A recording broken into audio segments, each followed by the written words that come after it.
Cualito Nali, buenos días, Sofi, Marisela, Fer, Aróstico, Ricardo. ¿Qué vamos a ver el día de hoy? Cuéntame. Hoy vamos a hablar sobre Popper y sobre Kuhn. Vamos a hablar sobre las conjeturas y las refutaciones en Popper y las revoluciones científicas en Kuhn. Y entonces a ese modelo le hemos llamado un modelo hipotético deductivo. Hipotético deductivo, estimadísima Sofi Díaz. Pero Paloma, ¿qué demonios es eso del modelo hipotético deductivo? ¿Qué le entendiste? Pues es como poder sacar conclusiones a partir de trabajos previos.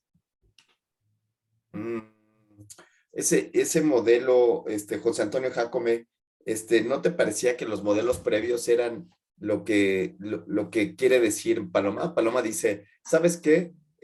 Yo lo que me baso es en observaciones previas en este mundo de la observación y a partir del mundo de la observación yo deduzco. El ejemplo clásico es la ivermectina ha tenido efectos sobre la disminución de las acciones de los virus, luego entonces la utilizo. ¿Es este modelo el hipotético deductivo? No, Las observaciones previas que dice Paloma, José Antonio. no, estoy de acuerdo con usted. Son de los modelos anteriores. El modelo hipotético deductivo es cuando el científico ya tiene la hipótesis y debemos de tener tanto una hipótesis nula como una hipótesis verdadera y nos lleva a la deducción, valga la expresión, Otra vez, una hipótesis que, José Antonio. nula o una hipótesis positiva, falsa y una verdadera. Una hipótesis falsa y una hipótesis verdadera. Entonces, lo que en realidad sucede, Ricardo, es que cuando yo estoy haciendo una hipótesis, es hasta que la pruebo, hasta que apruebo la hipótesis, no con las observaciones, como decía Paloma, sino hasta que hago la prueba del artículo, cuando ya puedo llegar a una deducción sobre causalidad. ¿Se entiende esto, estimado Ricardo? Pues, o sea, más bien lo que entiendo es que si no se refuta, entonces quiere decir que sí se puede hacer una deducción a partir de la hipótesis, que eso es lo más importante que trata de poner Popper. O sea, se tiene que poner a prueba la hipótesis y si pasa la prueba, entonces se puede hacer una deducción a partir de ella. Si no pasa la prueba, entonces se elimina o se desecha. Genial, genial. Sí, Paloma.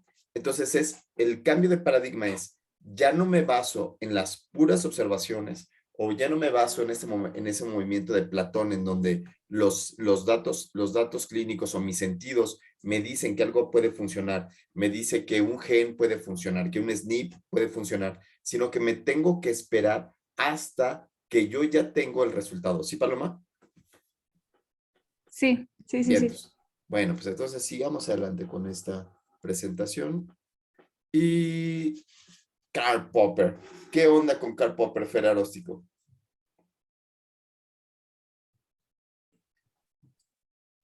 ¿Qué Pues, onda, Fer?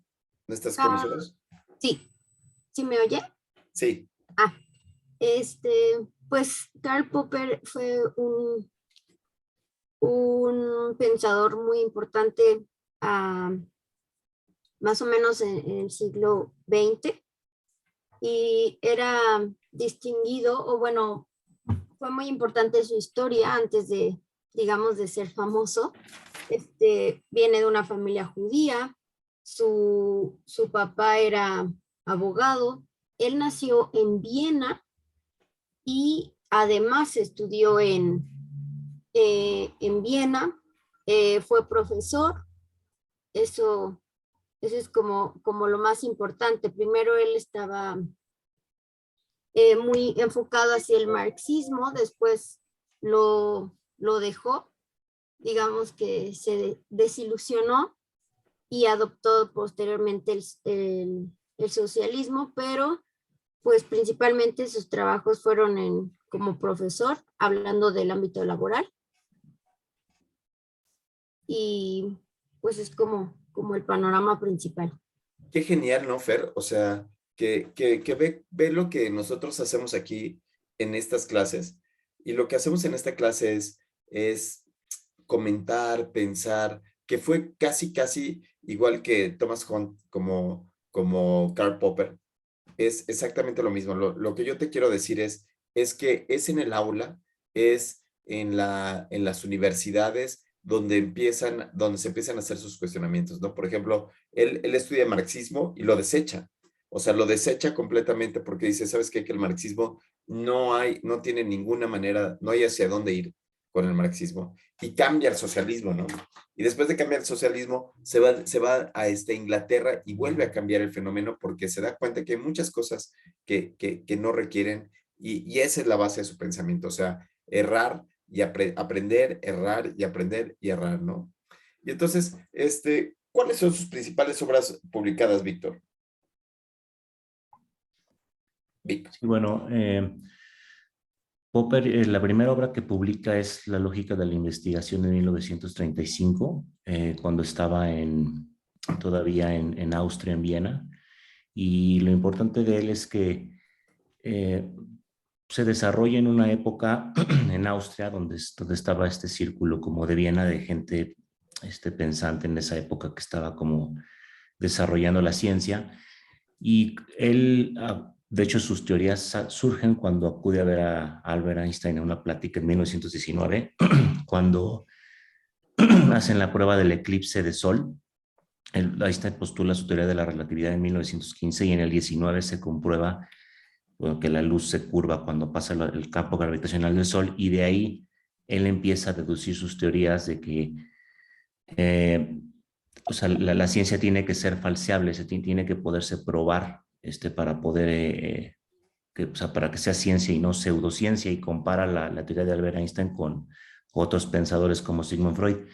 Y la que más nos compete a nosotros, o la que más relacionada está con la investigación, es Conjeturas y refutaciones, que es la de 1963, y es precisamente esa en la que basa su modelo de pensamiento, que es la intuición, o sea, a partir de forma inicial de la intuición, de ahí desarrollar una teoría y probarlo o darle oportunidad de que sea falseada.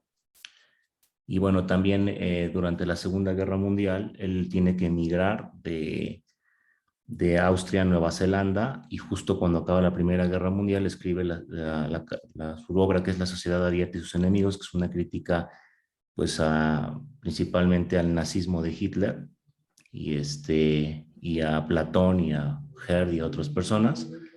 Y bueno, luego escribe la miseria del ostracismo y al final El conocimiento objetivo, y de ahí escribió más obras, como otras 5 obras, pero todas son a partir de sus mismos pensamientos, y escribió una biografía. Genial, genial, Marisela. Marisela, estoy a punto de leer la carta de 1935 de Albert Einstein. O sea, él escribe una carta, Popper le escribe una carta a Einstein y Einstein se la contesta, que es una parte interesantísima. Me encanta esa parte de donde se están carteando uno del otro, pero tú primero, Marisela. Bueno, de ahí era nada más destacar que por ejemplo, Popper, o sea, apenas tenía 17 años cuando empieza a interesarse con todo este pensamiento y se involucra con todas las teorías de Einstein, ¿no? Que Einstein pues ya no era tan joven. Y una de las cosas que me llama la atención y que se me hace importante es que Popper empieza a no convencerse del marxismo y a estar en contra de Hegel y de Freud y de Albert, justo porque ellos explicaban o tenían la idea de que todo, buscaban explicación para sus teorías, todo tenía explicación. Y aquí Popper, como uno de los grandes cambios que se propone es que no, o sea, que todo tiene que, o sea, tenemos que estar en constante eh, refutabilidad, o sea, refutando las ideas, y también la característica que él describe es la falseabilidad, ¿no? O sea, que tenemos que estar preguntándonos y que no todo, o sea que una hipótesis, esa hipótesis no va a responder completamente un fenómeno. Y creo que eso es muy relevante. Marisela, en tu práctica, ahorita voy a leer lo que Einstein le dice a Popper, pero tú en tu práctica clínica encuentras este movimiento, las dos partes. Uno, el oncólogo que no falsea nada y el oncólogo que sí hace esas técnicas de falseabilidad. ¿Podrías darnos un ejemplo de los dos? Pues sí, o sea, yo creo que mucho sí se encuentran las dos. Una de los que generalmente no falsea nada, pues puede ser aquellos que de manera tajante están tomando decisiones basadas a lo mejor, por ejemplo, en lo que dice la NCCN, o sea, las guías de la NCCN, y que ahí pues eso es lo único que existe y no podemos ver más allá. Si no viene en esa guía, pues no está bien hecho. O sea, basarnos solamente en guías, por ejemplo, eso sería el que no base la práctica sin aplicar la falseabilidad. Ok. Y pues hay otra tendencia, otro grupo que se está preguntando todo el tiempo si tal o cual procedimiento o tratamiento para los pacientes es la única verdad o podemos buscar algunas otras opciones, ¿no? Por ejemplo, por ejemplo, en cáncer de mama triple negativo, ¿no? Que es como el más agresivo y que siempre estamos buscando nuevas formas o los científicos buscan nuevas formas de mejorar la supervivencia de estas pacientes. Decir que les podemos dar o no un tratamiento adicional después de operarlas, puede ser, y se está buscando pues diferentes oportunidades, o sea, no todo ya está escrito acerca de eso y no enfocarnos en que es muy agresivo y entonces después de operarlas pues ya no hay que darle nada, no, sino es que estar buscando diferentes opciones para mejorar los desenlaces. Podría ser ese un ejemplo. ¿Qué opinas tú, Caro, de la falseabilidad sobre un médico que sigue las guías de práctica clínica que dice Marisela, o la falseabilidad que viene de otro modo, es otro punto lo que intenta decir Popper? ¿Tú qué piensas, estimada Caro? O sea, por ejemplo, yo lo que ahí tengo mi problema es porque, por ejemplo, en medicina, o sea, muchas de las preguntas que nos llegan a hacer, y más en onco, es, por ejemplo, media de sobrevida, ¿no? Y es, por ejemplo, si empezaste Bien. con una línea de tratamiento, pues te podemos decir de acuerdo al estudio cuál fue la mediana que dieron ahí, pero evidentemente de acuerdo a lo que los pacientes recibieron, por ejemplo, en segunda línea, porque realmente lo que le importa al estudio es decir que el tratamiento en primera línea con enfermedad metastásica te dio tantos meses a la progresión en primera línea, porque pues es cuando los pacientes están en mejores condiciones generales. Y ya dependiendo de lo que hizo el tratamiento en primera línea y las condiciones que tú quedas, te dan otra línea y eso es lo que a veces es o sea, el beneficio en relación a sobrevida global. Entonces, cuando te pregunta un paciente, o sea, tú le puedes, o sea, yo lo que, o sea, me refiero, le puedes dar la cifra del estudio, pero a fin de cuentas sabemos que medicina no es una ciencia exacta, o sea, nosotros sí podemos dar más y menos meses, porque en definitiva no nos comprometemos ni siquiera con los 5 meses libres de progresión que te podemos dar en la primera línea, porque hay gente que te progresa a los 3, o hay gente que te fallece por una complicación en el primer mes.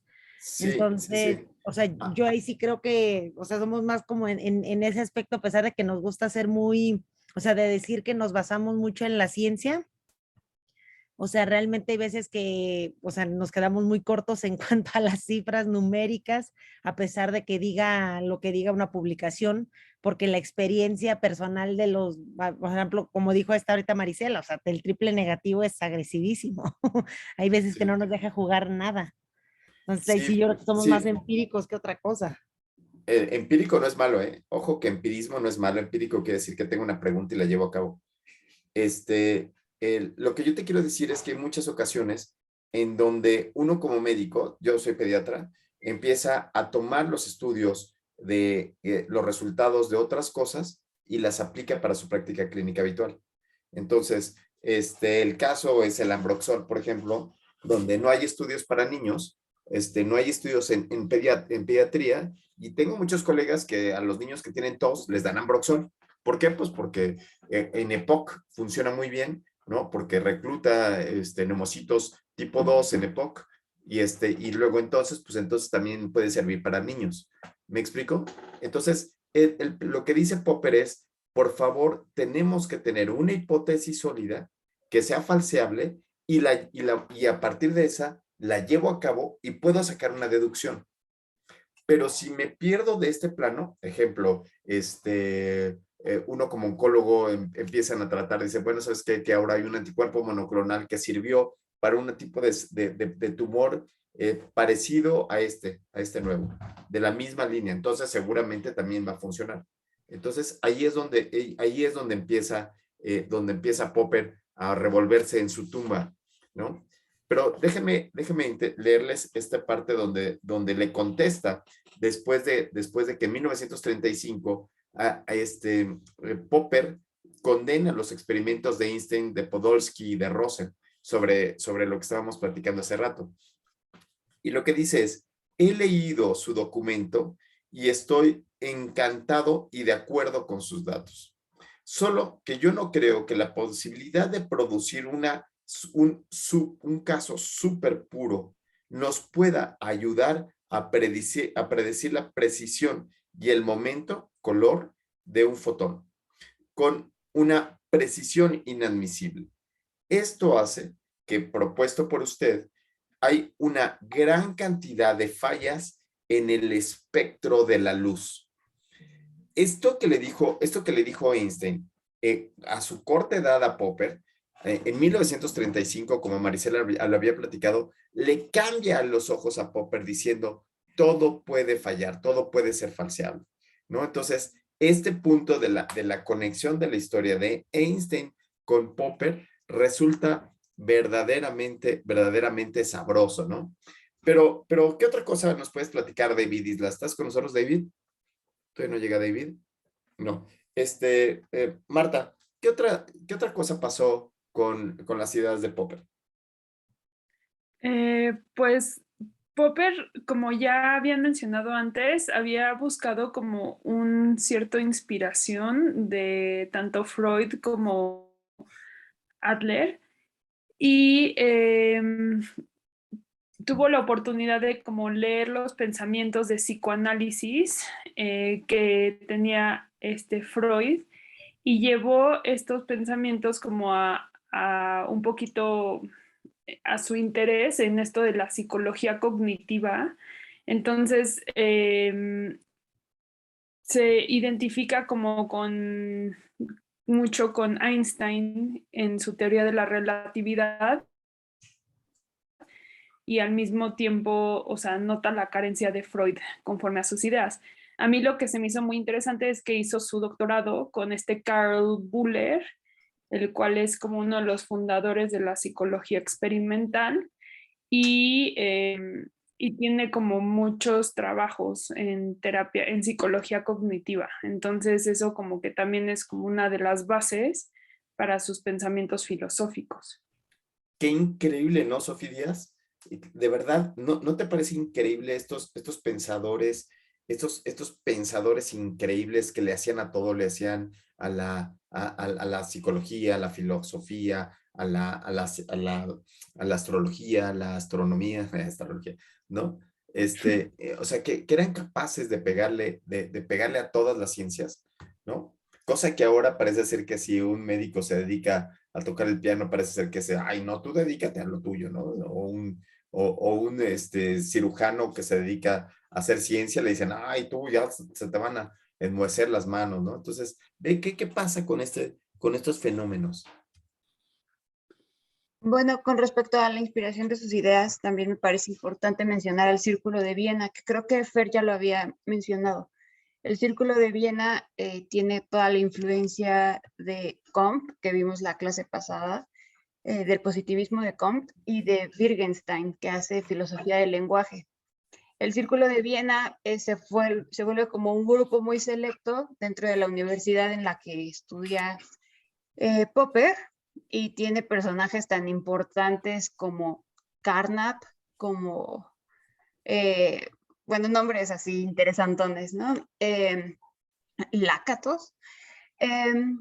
Y el Círculo de Viena termina justo antes de que Popper tenga como su auge en la filosofía. Entonces, propiamente Popper no pertenece al Círculo de Viena, pero viene de toda esta tradición de neopositivistas que creen en el empirismo lógico y que piensan que las matemáticas tienen un fundamento, pues como lo vimos la semana pasada, ¿no? Tienen un fundamento empírico, un fundamento lógico, y carga con toda esta tradición que es precisamente la que lo lleva a comprender el mundo de esta manera tan neopositivista. Entonces, aunque él no pertenece al Círculo de Viena porque se disuelve en el 30 y tantos, sí es como toda una nueva forma de ver el mundo a partir de esta inspiración. Qué maravilla, qué maravilla. ¿Cómo pueden entrarle a todo, no? Y Paloma.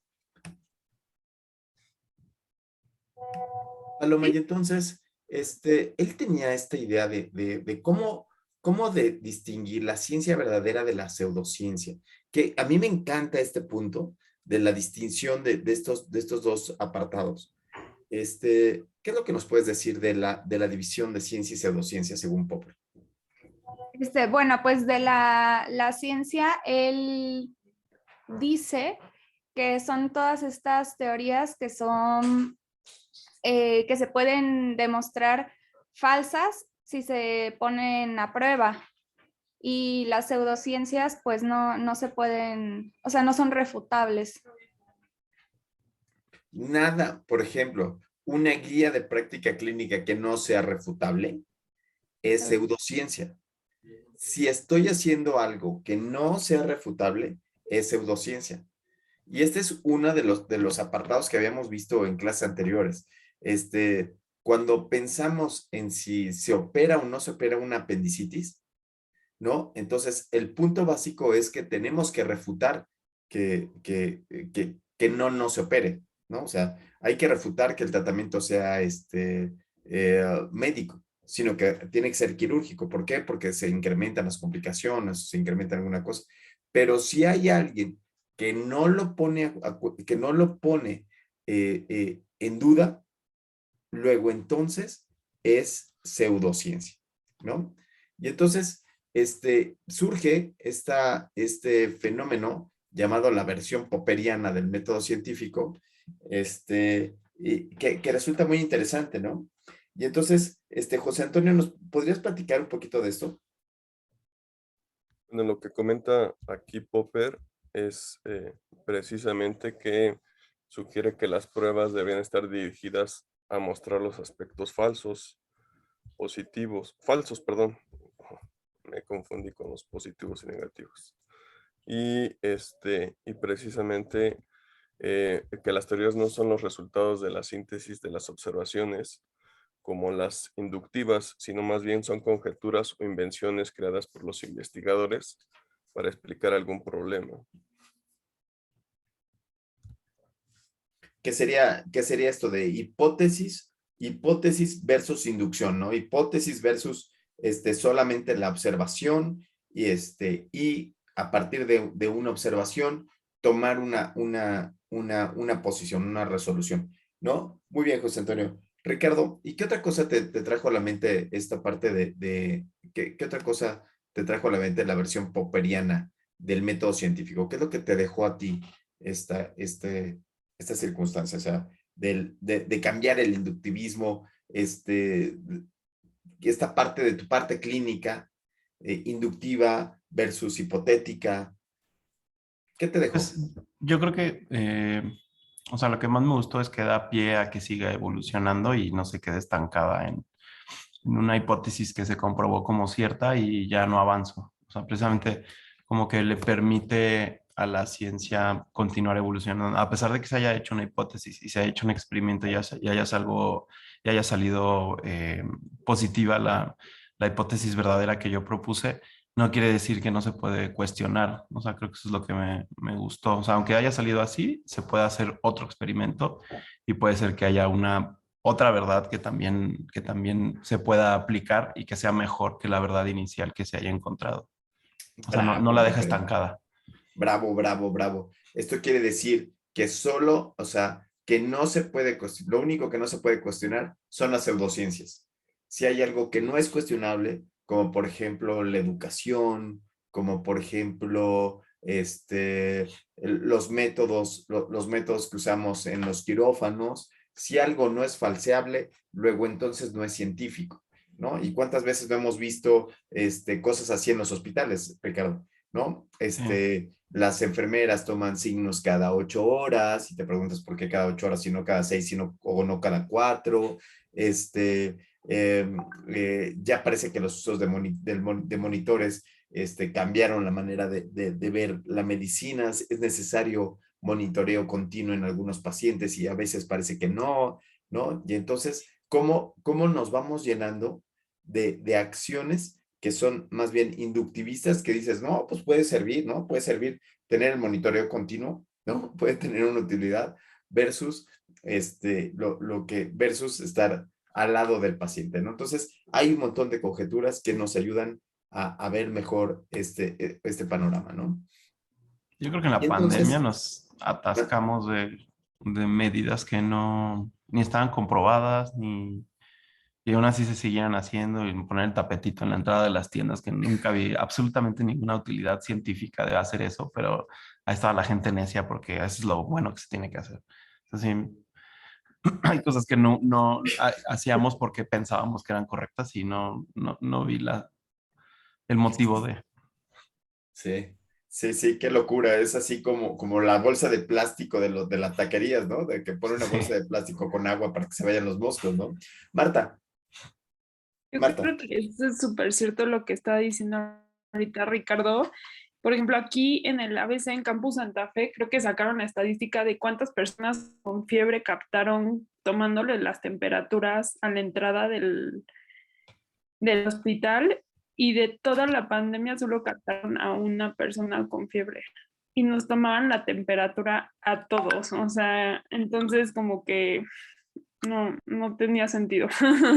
Sí, los vuelos de avión, para subirte a un vuelo de avión tenías que tener una PCR negativa, que no, ¿no? Entonces, pero además de todo, ¿quién en su sano juicio te pide una PCR que tarda 3 días en darte el resultado, entendiendo que en esos 3 días te pudo haber dado otra vez? O sea, ¿qué clase de o sea, de tomada de pelo nos dieron? O sea, pero lo peor del caso es que hubo pocas personas que hablaran acerca de médicos, ¿eh? O sea, por ejemplo, estamos hablando del ABC, estamos hablando del Centro Médico Nacional Siglo XXI, estamos hablando de lugares en donde se supondría que hay médicos, Marisela, que conocen el método científico. No sé cómo les fue a ustedes, pero acá se supondría que los médicos conocen el método científico, y los médicos que conocen el método científico se dejaban tomar la temperatura, pasaban por los tapetes sanizantes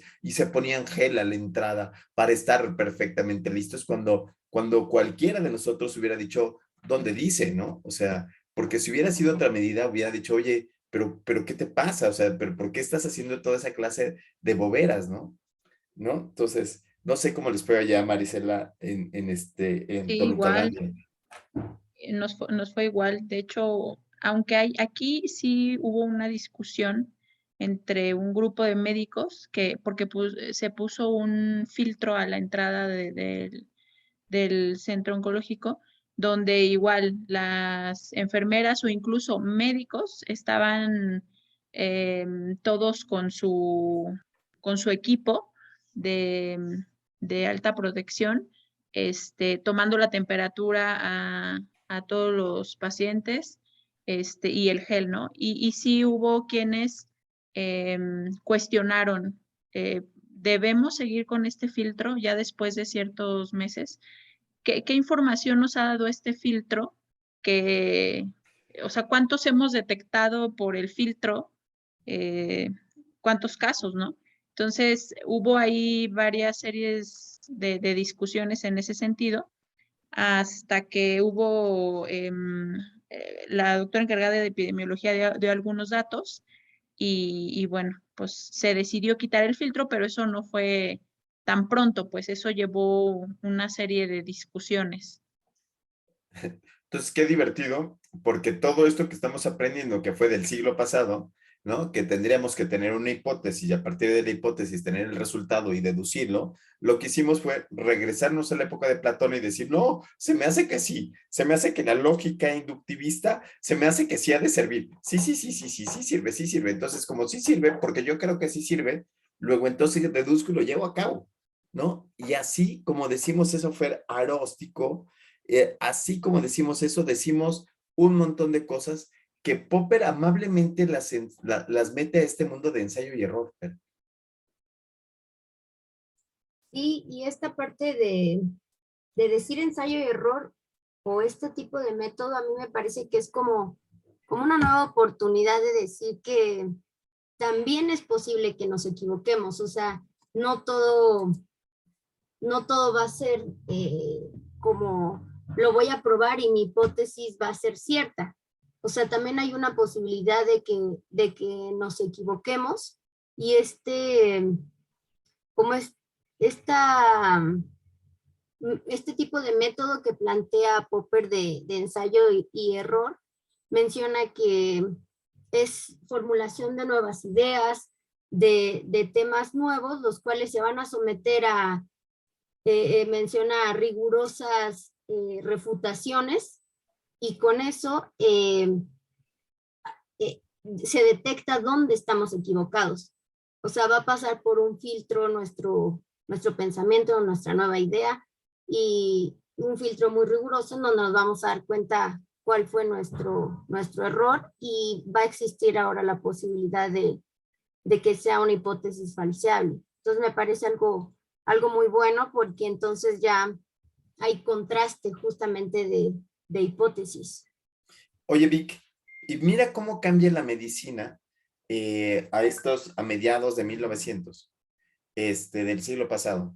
Mira cómo cambia la medicina cuando se hable de hipótesis falseables y de ensayo y error, de conjeturas y refutaciones. Yo lo que te quiero decir es que aún hoy en día está muy permeada la idea de que solo que te salga estadísticamente significativo y te salga bien el estudio, luego entonces eso es bueno y publicable. Y todavía algunas revistas siguen en ese método de publicar más lo que es lo que es positivo, publican más rápido lo que es positivo y publican más despacito, más lento los resultados negativos, ¿no? Entonces, ¿cómo cambia Popper el mundo de la medicina en ese aspecto? ¿Qué piensas tú, Vic? Sí, bueno, precisamente es el cambio de idea que tiene Popper, es cambiar este método de investigación que es más aplicable a ciencias naturales, que es observo y deduzco y a partir de ahí elaboro una teoría o una hipótesis. Yo desarrollo una hipótesis empírica y de hecho la parte importante es que de ahí justamente va en contra del positivismo, ¿no? Que es una idea en la cual yo busco como identificar ciertos patrones y los justifico, y de ahí es precisamente donde critica Freud, que la teoría de Freud pues, siempre tiene una explicación para todo lo que ocurre, porque yo observo la naturaleza, observo lo que pasa, entonces yo siempre tengo una explicación para todo lo que puede ocurrir. En cambio, en la teoría en la que yo de forma empírica pues desarrollo una idea, yo la someto, que es precisamente la intuición, la someto a ideas que puedan o pruebas que puedan como derrocarla o hacerla falsa. Y esa es pues, probablemente su aporte más importante. A eso se refiere conjetura y refutación. Conjetura es que yo a base de la intuición desarrollo una teoría y a partir de ahí la refuto y es lo mismo que ensayo y error. Oye, Vic, ¿y qué te parecen los congresos? Cuando vas a un congreso, ¿a poco hay un lugar donde pongan las refutaciones?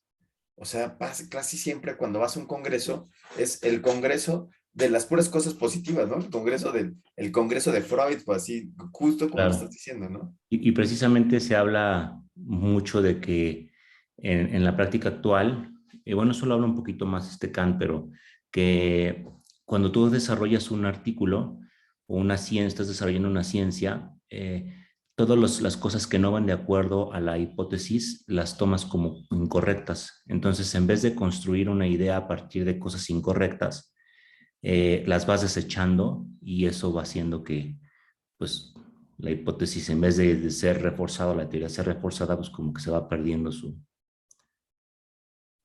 Su importancia, magnitud y su fuerza, su ¿no? magnitud. Fer Aróstico.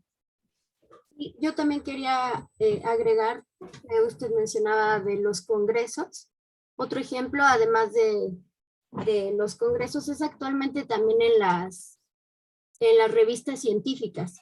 Por ejemplo, si yo hago mi protocolo y al final en los resultados me doy cuenta que no hubo diferencia, no puedo,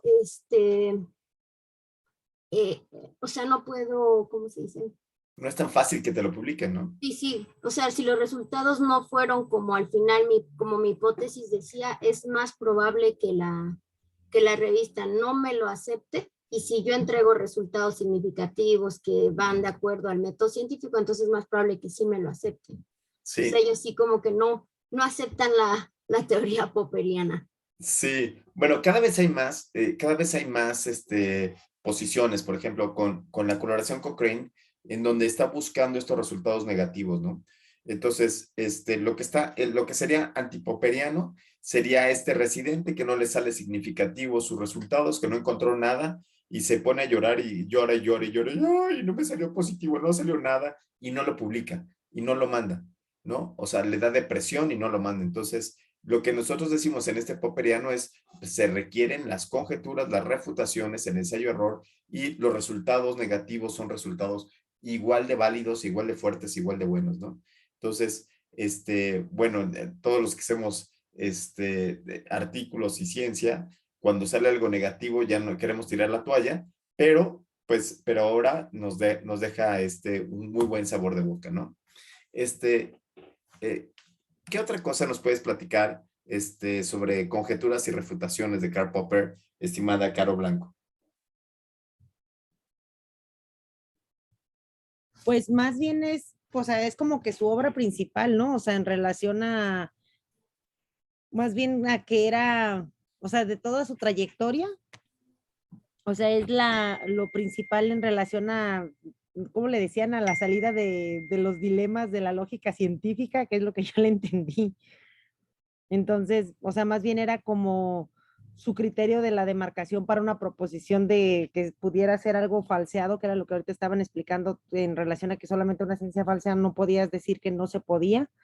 Y antes, o sea, me refiero que el conocimiento, ellos eran lo que realmente lo estaban, o sea, me refiero que los que estaban quitando los paradigmas previos para hacer el avance, o sea, era la forma de demostrar cuál era la vía para avanzar en cuanto al camino pues ahora sí que de mejorar en relación a que no podíamos estar con paradigmas de, no sé, de siglos atrás que realmente pues antes hubieran funcionado y que ellos trataban con su pensamiento y su lógica de ideas, tratar de convencer a la comunidad científica de que todo este tipo de consensos podía evolucionar con el tiempo.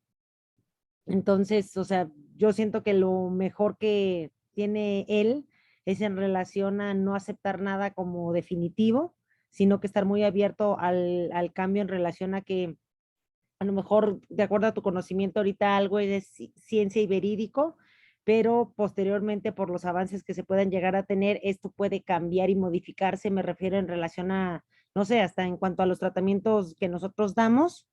Muchas veces cambiamos mucho la opción porque vemos que evidentemente ya no es la mejor opción, sino que ha sido superado por otro, pero que en su tiempo el que lo hicieras de tal o cual manera era lo correcto. Sin embargo, por la evolución del conocimiento, tú tienes que aprender a que nada es regla en relación a que no hay conocimiento absoluto y que todo se puede enriquecer y modificar de acuerdo con la evolución del tiempo. Y esta es sin duda su obra magistral, ¿no? Entonces, ¿cómo esto podría ser la parte más importante de la ciencia, ¿no? La ciencia es ir en contra de lo que ya está establecido, ¿no? Empezar a ser verdaderamente un rebelde, ¿no? Lo que queremos que sean ustedes en sus hospitales, lo que queremos que ustedes sean en su práctica clínica, que sean unos rebeldes, que vayan en contra de lo que está establecido, pero que lo puedan probar. Y es ahí donde esa rebeldía va a rendir frutos y va a hacer que ustedes sean los más espectaculares de todos. Híjole, podríamos hablar de Popper todavía un año entero más, ¿no? O sea, podríamos hablar de las aseveraciones matemáticas en probabilidad, que es lo que utilizamos hoy en día en forma de ORs y de riesgo relativo, ¿no? Podríamos platicar de sus modelos de simplicidad, en donde se ajusta para los modelos de regresión logística, en donde se buscan los modelos más parsimoniosos. El chiste es buscar cómo buscar que ese modelo sea el más importante, ¿no? Y así Popper nos podría dar lecciones y lecciones de lo que hacemos hoy en día en términos de regresión, de regresiones y en modelos de riesgos multivariados cuando se habla de la probabilidad de que suceda un evento, ¿no? Pero tenemos que seguir avanzando, estimada Marisela García. Y entonces, platícanos un poquito de Thomas Kuhn. Pues Thomas Kuhn es otro de los grandes en revolución del concepto de la ciencia, y justo en esto él hace un gran cambio al introducir el término de paradigma. Thomas Kuhn es nacido en Estados Unidos y él estudió, bueno, fue un filósofo de la ciencia, historiador estadounidense. Él se dedicó, viene de una familia judía, y primero él estudió en Nueva York, si no mal recuerdo, luego se doctoró en física por la Universidad de Harvard, y de llamar la atención, igual que Popper, lo que usted decía al principio, son profesores, o sea, están en las aulas. Tuvo a su cargo un curso académico sobre la historia de la ciencia en Harvard. Luego... Él no quería, Marisela. O sea, cuando le dan historia de la ciencia, él era físico, ¿no? Sí. Él se dedicaba a la física y un buen día le dicen, oye, pero pues a ti te gusta la historia de la ciencia, ¿no? O sea, igual que Juan nos dijo a Marcia y a nosotros, hoy a ustedes les encanta la historia de la ciencia y de repente estamos aquí dando historia de la ciencia de algo que pues es el puro, dice Rui Pérez también, somos amateur, pero no amateur porque seamos novatos, sino somos amateur porque somos amantes de esto, ¿no? Entonces, igual le pasó a Kuhn con este curso que le encargaron en específico sobre historia de la ciencia. Uh-huh. Sí, bueno, luego estuvo en diferentes universidades, y después, bueno, él tuvo también como varios, se fue a Europa por un tiempo, tuvo un acercamiento, digamos, con otras ideas, y pues bueno, creo que como que lo más relevante dentro de sus aportaciones es esto, que se introduce el término o la visión de un paradigma en la ciencia. Un paradigma, ¿no? ¿Qué otra cosa nos puedes platicar, Marta, sobre este filósofo, Marta? Filósofo que no es filósofo, ¿no? Filósofo que es físico. Ajá, pues lo que a mí se me hizo muy interesante es que él como que distingue entre los dos componentes de la ciencia, que él dice como una ciencia normal y la ciencia revolucionaria. Él él marca mucho que el progreso del conocimiento siempre está garantizado a partir del método científico y no lo que previamente, que ya discutimos al principio, lo que previamente se tenía que era que una idea se construía, una nueva verdad se construía a través de viejas verdades, sino que más bien utilizando el método científico nosotros podemos garantizar el conocimiento siempre, ¿no? Entonces, creo que eso es lo que dice aquí la diapositiva, ¿no? Que el conocimiento no tiene que ser un acumulativo a lo largo de la historia, sino que puede ser un precepto nuevo a partir del método científico. ¡Wow, Marta! Exacto. Entonces, Kuhn es nuestro líder, es nuestro Che Guevara de la investigación científica, ¿no? Es el revolucionario, el que va en contra de todo. No es que va en contra de todo porque era buena persona, es un físico que está dando clases y que solo, pero las ideas verdaderamente cambian la forma, ¿no? Hacen que muchas de las ocasiones las gentes abran los ojos, cosa que a veces no pasa en los comités de investigación. A veces los comités de investigación son muy piquis y no permiten este mundo revolucionario. Sí, Víctor. Gracias, Doc. A mí lo que me parece muy importante de Kuhn precisamente es que no descarta como, o sea, de todas las ideas de Popper, pero él identifica que a través de la historia ha habido como de repente semilleros de ciencia y de repente hay periodos de estancamiento. Entonces lo que él intenta explicar es por qué hay ocasiones en las que la ciencia se desarrolla a pasos tan grandes, cosa contrario a otros temas u otras áreas, y de ahí surge la idea del paradigma, en la cual él ve como una acumulación progresiva de paradigmas, en los cuales llega un punto en el que pues ya una idea, una teoría no puede explicar algo y entonces de ahí entra nuevamente un paradigma que se tiene que romper, pero no rechaza como tal las ideas de Popper, sino que son más bien como un complemento a sus teorías, ¿no? Creo que es lo mejor que nos pudo haber pasado en el siglo XX, ¿no? El rompimiento de los paradigmas. Pero, ¿qué otra cosa tiene que hablar sobre estas cuestiones de la estructura de la revolución científica? Estimada Paloma Mateo. Paloma, ¿ya te perdimos? José Antonio. Hola. Hola. No escuché la pregunta, perdón. Perdón, creo que se me fue en internet. Lo que le estábamos viendo ahora esta diapositiva sobre la estructura de la revolución científica. Y le tocaba ahorita a Paloma, no sé si todavía estás con nosotros, Paloma. Paloma Mateu. ¿Todavía estás con nosotros en esta parte de la estructura de la revolución científica? Si no, está Paloma. Perdón, sí, ya. Estructura de la revolución científica. O sea, ¿cómo fue cambiando desde lo que él denomina de la etapa de la presciencia a una ciencia revolucionaria? Ajá.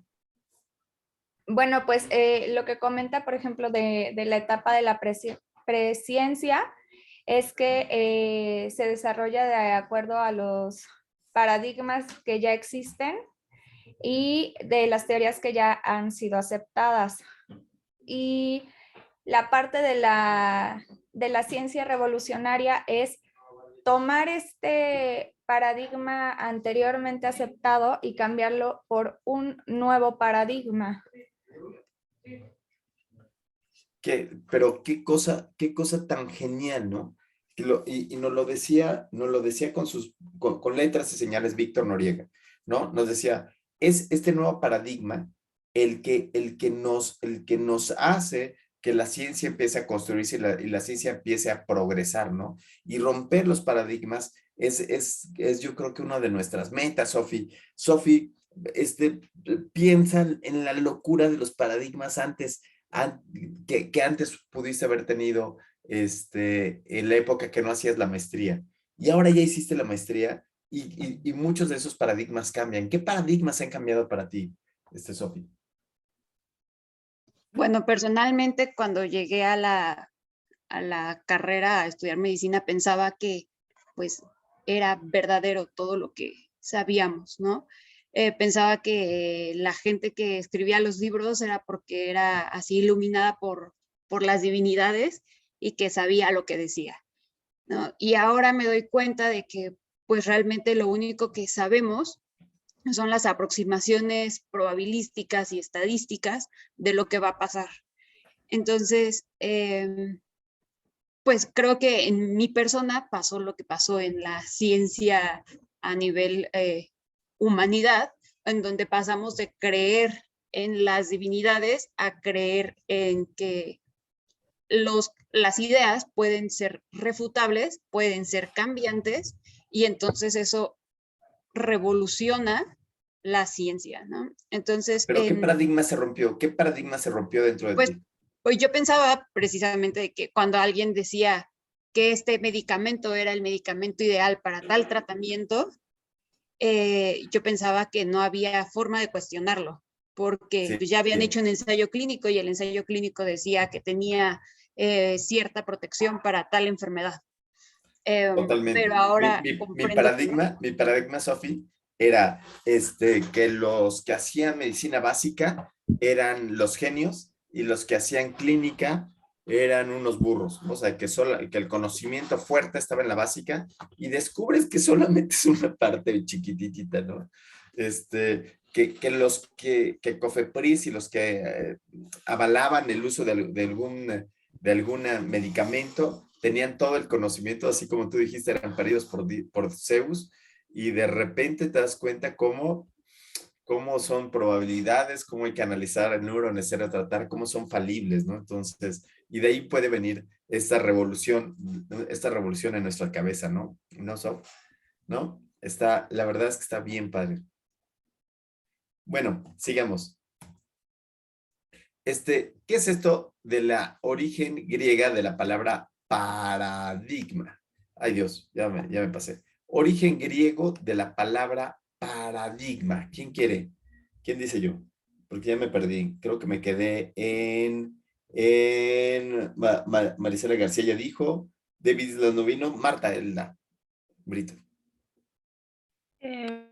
Pues el término paradigma se divide en dos vocablos, para, junto, y digma, modelo, que significa más o menos que tiene como su raíz en el demostrar.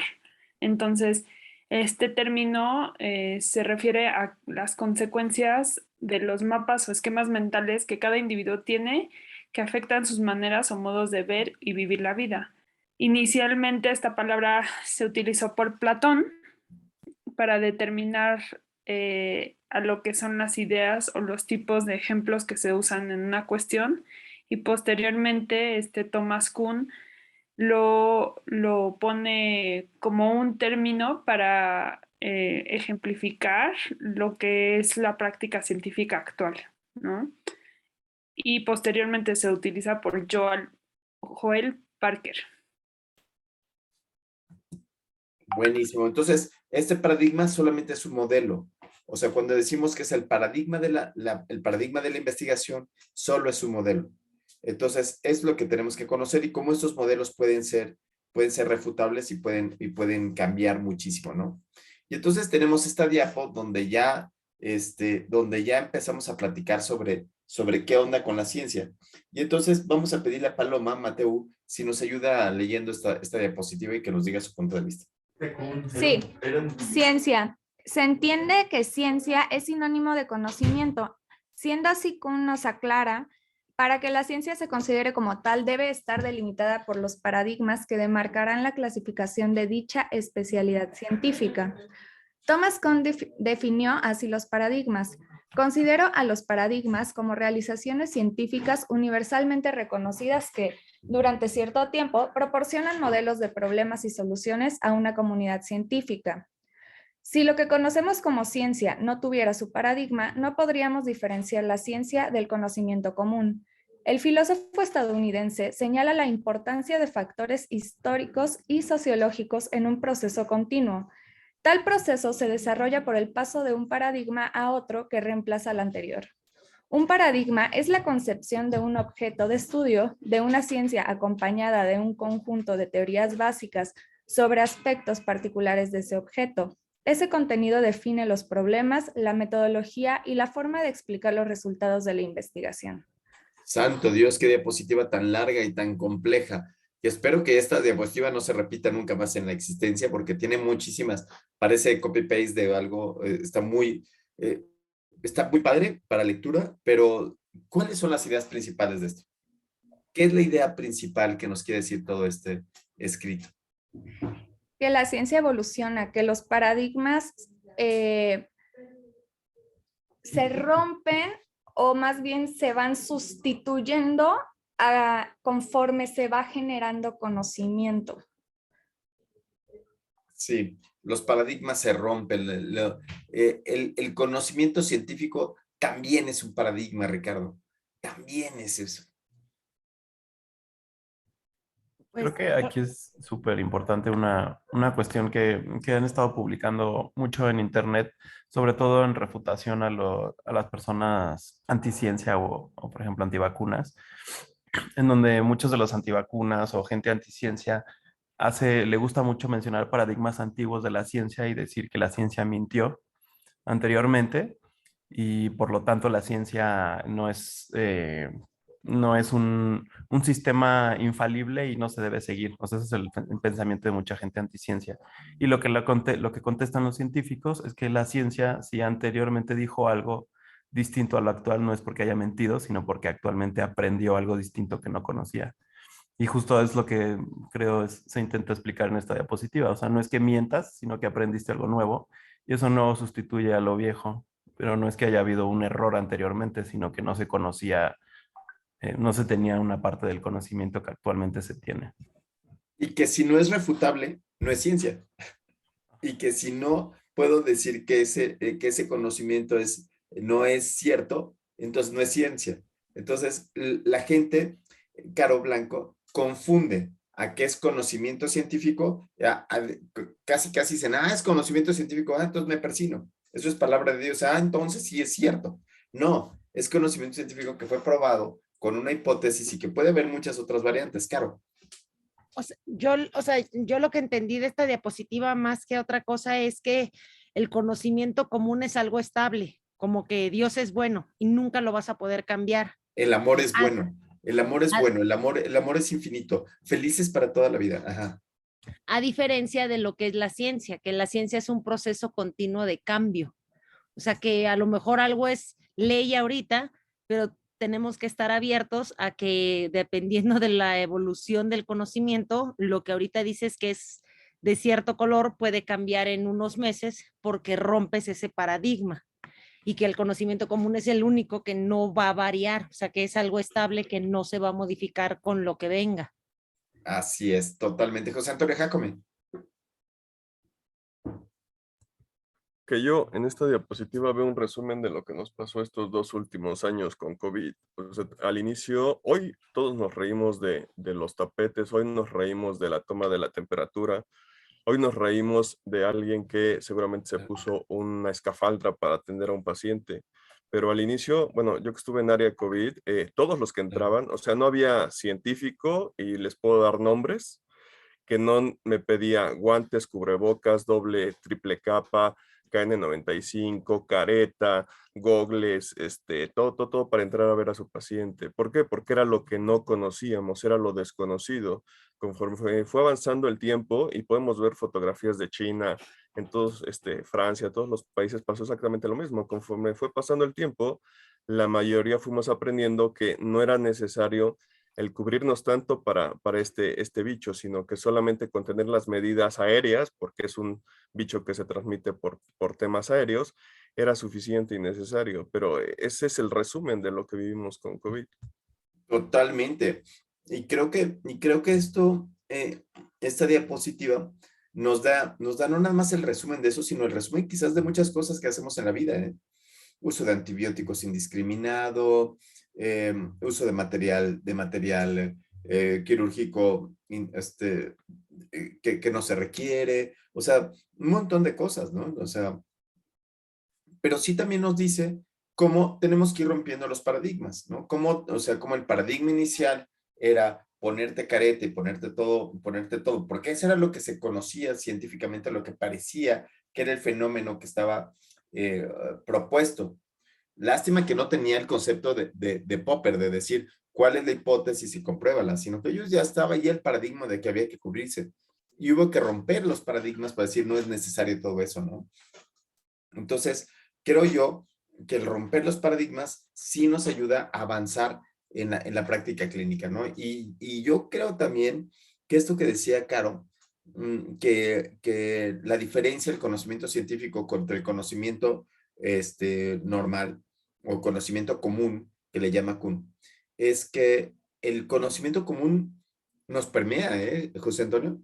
El conocimiento común nos persigue, el conocimiento común está ahí a la vuelta. Creemos en paradigmas como el paradigma de la familia, el paradigma de la bondad, el paradigma de que los políticos, todos los políticos son buenos y ninguno va a robar, y después descubrimos que no son tan buenos, ¿no? De que los médicos son buenos y solamente trabajan para, para ayudar a los demás, y después descubrimos que, ¿sabes qué? Que también comemos, ¿no? O sea, se va rompiendo esos paradigmas, ¿no? Entonces, la verdad es que sí nos acecha el conocimiento común. Y otra diapositiva larga y cansada. ¿Quién hizo esta diapositiva que quisiera intentar resumirnosla o leerla? ¿Quién quiere jugar? ¿Quién quiere jugar? ¿Fer, Aróstico? ¿Fer? Sí. Bueno, en esta diapositiva dice: en cada momento la investigación científica se desarrolla en torno a paradigmas aceptados que logran la aceptación de una comunidad científica, lo cual lo legitima porque da respuesta a problemas que otros paradigmas vigentes hasta el momento no lo hacían. Bueno, así viendo en general esta diapositiva, pues en resumen, pues habla de, seguimos hablando de lo que es ciencia para Kuhn, tal vez dos modos de pensar: una ciencia normal y una ciencia revolucionaria. El decir normal es todo lo que se ha venido haciendo, los científicos lo hacen día a día de modo usual, y por otro lado una ciencia revolucionaria en el que cambias ese paradigma, pero solo en momentos puntuales de la historia. Entonces, en este caso dice que para Kuhn la acumulación juega un papel importante en el proceso de la ciencia. Cada revolución científica es un cambio total de la concepción del mundo. O sea, en resumen, es este cambio de lo que venimos haciendo a lo largo de la historia. Softon. En Hegel hay un concepto sobre progreso en donde dice que la historia va avanzando y va progresando, como si fuera toda una espiral que lleva hacia como un punto máximo de conocimiento y de algo bueno en el mundo. Entonces, por ejemplo, nos habla de cómo es que en la Grecia antigua habían esclavos y luego vino cambiando el mundo, cayó el Imperio Romano, no sé qué, saltamos muchos años en la historia, viene la Revolución Francesa y se le otorgan derechos a todos los seres humanos, a todos los hombres más bien, y así va cambiando la historia. Creo que Kuhn tiene en este mismo sentido una comprensión de la historia de la humanidad en donde hay no progreso como en Hegel, pero sí un cambio y que se acerca cada vez más hacia la verdad. Entonces, con cada revolución científica se transforman los paradigmas, pero no solo mis paradigmas y no solo los paradigmas en una parte particular de la ciencia, no solo en la física, no solo en la química, sino se cambia en toda la ciencia y eso nos acerca un poquito más a la verdad. Entonces, conforme hay una revolución científica, la ruptura y el cambio de paradigmas, nos acercamos un poquito más hacia la verdad, y por eso es como importante la suma de estos cambios de paradigmas para la transformación de la ciencia y para que la humanidad tenga un progreso, ¿no? Como para vivir vidas mejores a partir de la ciencia. Sofi, y ve cómo estas teorías vuelven a centrarse en el hombre, ¿no? Vuelven a centrarse en la humanidad, en la mejoría, en los mejores aspectos de los seres humanos, en donde tienen un profundo humanismo, ¿no? Un profundo sentido de no desechar las ideas anteriores, sino decir, no es que estuvieran equivocados, no es que la ciencia antes estuviera equivocada, sino simplemente que la ciencia es falible, ¿no? Es falseable, ¿no? Entonces, la verdad es que se vuelve muy, muy, muy interesante. Esta diapositiva de nuevo empieza a platicar sobre lo que nos decía Fer hace un segundito, ¿no? De esta ciencia normal, ¿no?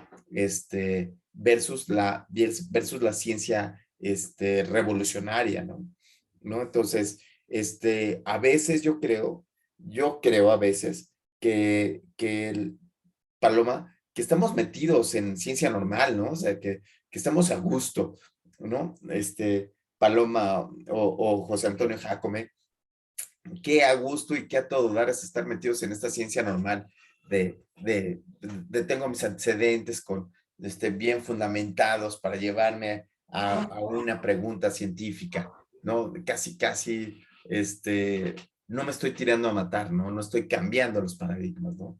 Y bueno, Thomas Kuhn dice que hay que intentar buscar romper estos paradigmas, ¿no? ¿No, Paloma? Sí. Y también menciona pues que los paradigmas a veces están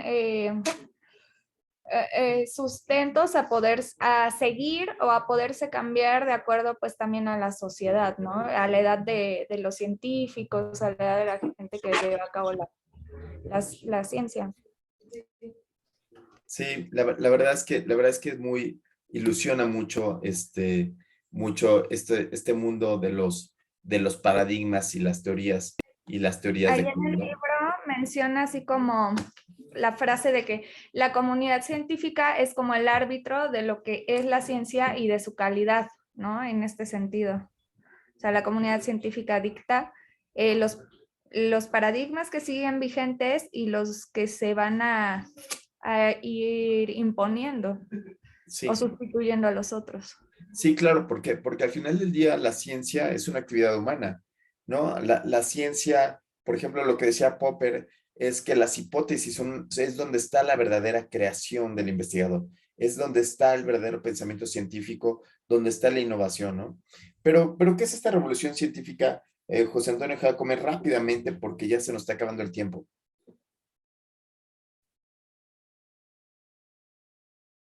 Creo que ya José Antonio ya tuvo que salir. Sí, Marta. Pues la ciencia revolucionaria es que no es cumulativa, sino que es a través del método científico. Una diferencia con Popper es que Popper dice que las revoluciones se buscan no porque agregan pensamiento positivo de la verdad en las teorías, pero porque agregan pensamiento negativo de que las teorías relevantes son falsas. Y en cambio Kuhn, que rechaza esta idea de las falsedades de Popper, dice que la ciencia normal, que es como la ciencia que él dice que es como hacer un rompecabezas, que eso es una ciencia normal, ¿no? Que la ciencia normal puede ser exitosa en hacer progreso solo si existe una convicción de la comunidad relevante al partir sus creencias teóricas, valores, instrumentos, técnicas y metafísica. Y que la ciencia revolucionaria, que son estos como pequeños momentos en donde a través de la ciencia normal creamos brincos grandes. Maravilloso. Entonces requerimos ciencia normal para poder hacer consensos y de ahí saltar a estos movimientos de revolución científica como tal, ¿no? Ya se nos acabó el tiempo, pero creo que hoy nos queda mucho, hay mucho que hablar de Kuhn, muchísimo. Sin embargo, bueno, aquí nos podríamos quedar platicando horas enteras sobre los dos grandes pensadores de Kuhn y de Karl Popper. Sin embargo, bueno, toditito, todo se acaba y entonces esta clase también ya se acabó. La siguiente clase vamos a hablar de dos sujetos revolucionarios. El sujeto revolucionario número 1 es el doctor Feinstein, el doctor Alban Feinstein, con el cambio de paradigma en la evaluación del juicio clínico para hacer análisis científicos basados en la estadística. Y vamos a hablar, por supuesto, del doctor Juan Talavera, que es el representante, o no es el representante, sino es una de las personas que más ha luchado por este pensamiento científico clínico en nuestro país, ¿no? Entonces, así como es importante hablar de Thomas Kuhn y hablar de Karl Popper, también es sumamente importante hablar de los científicos y los investigadores que tenemos en México que nos han ayudado a cambiar los paradigmas, ¿no? Y entonces, bueno, sin más por el momento, Paloma ya está listísima para salir corriendo. Igual, Fer, ¿no? Nos vemos y que sigan disfrutando la clase. Creo que nos salió bien, ¿no? Hasta luego, gracias. Perfecto, Gracias. Caro, bravo, Caro, muy bien, Vic. Nos vemos. Bye. Gracias.